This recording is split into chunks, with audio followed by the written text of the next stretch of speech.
চলবে না,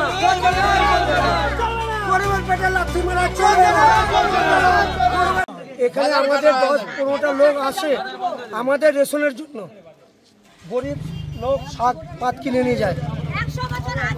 এই জিনিসটা কেন যাচ্ছে? উনি পাইছে ভালো কথা, উনি এখানে কোনো আমাদের উনি পাইছে তার জন্য আমাদের কোনো ইয়ে নেই, উনাকে আমরা সব দিক থেকে সচেতন করব, কিন্তু এখান থেকে জিনিসটা কেন যাবে? আজ 100 বছর পুরাতন জিনিস এটা। এমনি বড় বাজারে একটা ঐতিহ্য ছিল, সব থেকে পুরাতন বাজার, সেটা তো এমনি নষ্ট হয়ে গেছে।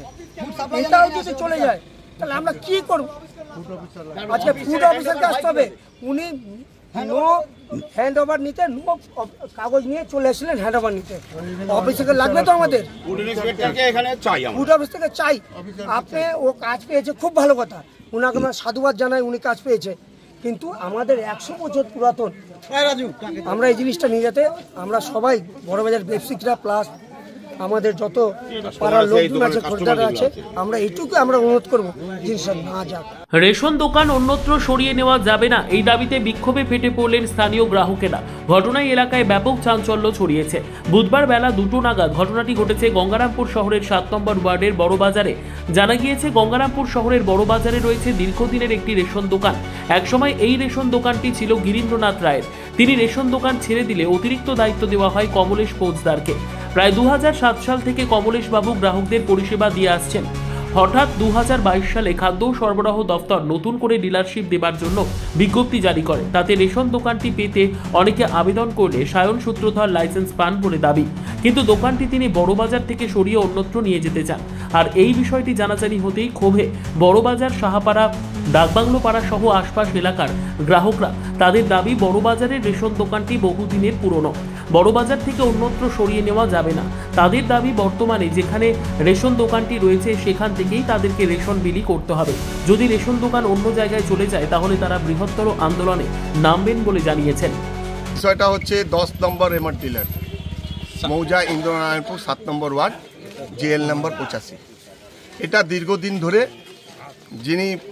যার নামে ছিল গিরীন্দ্রনাথ রায়, উনি ছেড়ে দেওয়ার পরে একটা অফিস, মানে ফুড সাপ্লাই অফিস থেকে, বালুঘাট থেকে যাই হোক, একজনকে চালানোর জন্য দেওয়া হয়।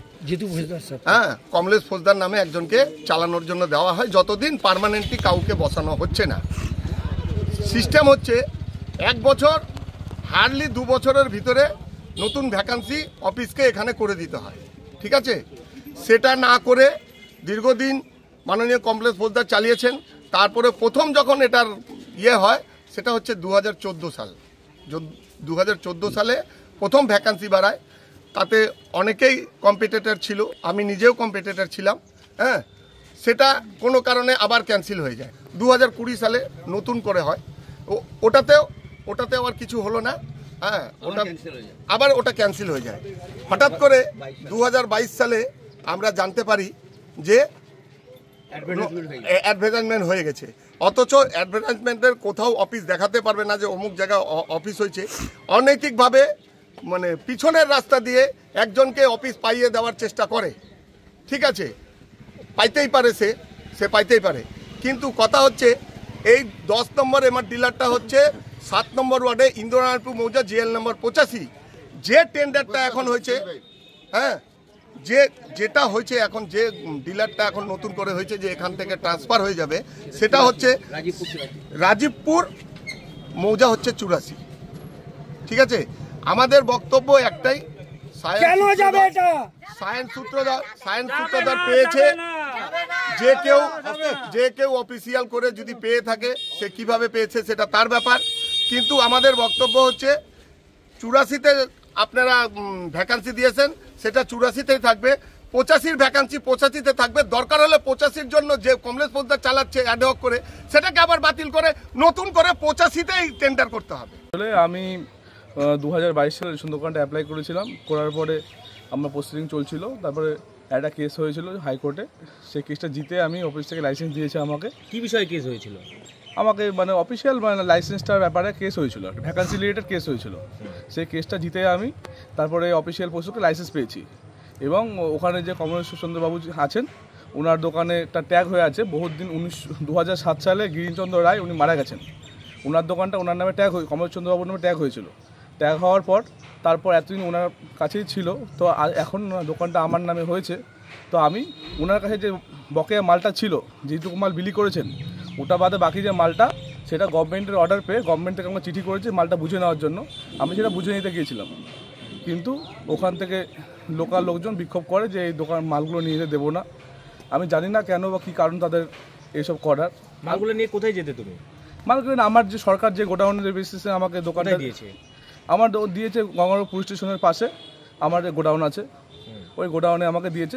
ওটাও 7 নম্বর ওয়ার্ড, আমাদেরও 7 নম্বর ওয়ার্ড, একই ওয়ার্ডের মধ্যেই আছে, 100 মিটার 150 মিটার ডিফারেন্সে। কিন্তু গ্রামবাসীদের অভিযোগ যেটা করছে যে সেখানে একটা দীর্ঘদিন ধরে সেখান থেকে তারা রেশনটা পেত, এখন সেটা পাবে না, সেই হিসাবে তারা নিয়ে যেতে দিতে বাধা দিচ্ছে। সেই দিকে কি না, সে বিষয়ে আমি সবাই বুঝতে পেরেছি, কিন্তু গ্রামবাসী অবশ্যই জানে যে এখন পশ্চিমবঙ্গ সরকার সবচেয়ে ভালো প্রকল্প সেটা দুয়ারে সরকার চালাচ্ছে এখন, এবং দুয়ার সরকারের জন্য মানুষকে এখন রেশন দোকানে না আসলেও হয়, আমাকেই বিভিন্ন জায়গায় জায়গায় গিয়ে ক্লাস্টার করে করে মাল দিতে হবে।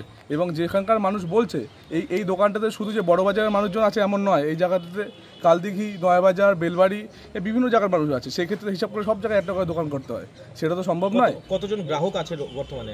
আমি তো অ্যাপ্রিভেট বলতে পারছি না, তবে 6,000 প্রায় 6-7 হাজারের কাছাকাছি মানুষ আছে এখানে। এবং সেই জায়গার বড় বাজারে তো 7,000 মানুষ নেই, পুরো জায়গাটাতে সব জায়গার মানুষ ঘিরে আছে। তো যে অসুবিধার কিছু নেই, আমাদের তো দুয়ারে সরকার, সব জায়গাতে যাবো আমি। আমি সুষ্ঠু হয়ে মাল দেবো। আমি চাইছি এটাই, কাউকে উত্তেজিত না করে, সবার আশা মেনে, সবার চাহিদা মেনে। আমি সরকার আমাকে দোকানটা দিয়েছে মাল ডিস্ট্রিবিউশনের জন্য, মালটা আমার নিজস্ব নয়। গভর্নমেন্ট আমাকে যেভাবে বলবে আমি সেভাবে করবো। ঠিক আছে। নাম কি আপনার? আমার নাম সায়ন সূত্রধর।